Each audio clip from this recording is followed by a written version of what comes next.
Manchester. Manchester আসলে কি?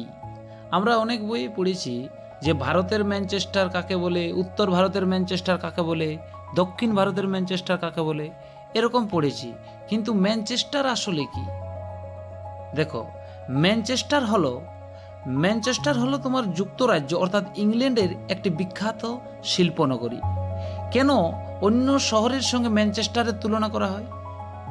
আসলে 1800 ও 1900 শতকে শিল্প বিপ্লবের সময় ম্যানচেস্টার বিশ্বের অন্যতম বৃহৎ তুলা বস্ত্র শিল্পের কেন্দ্র ছিল। সেখানে প্রচুর সুতা ও কাপড়ের কল গড়ে ওঠে।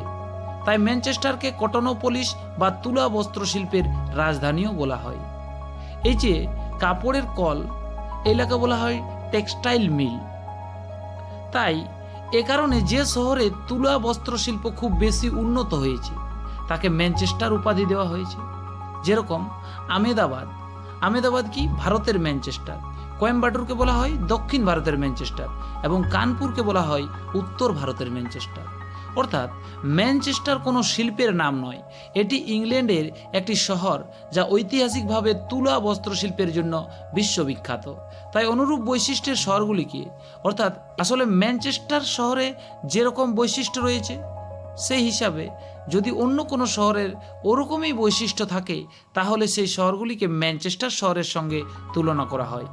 ম্যানচেস্টার শহরের কয়েকটা বিখ্যাত জায়গা দেখে নাও। ম্যানচেস্টার সিটির কিছু সুন্দর সুন্দর বিল্ডিং, এগুলো আরও রয়েছে। দেখো, ম্যানচেস্টার সিটি ক্যাথিড্রাল বা চার্চ।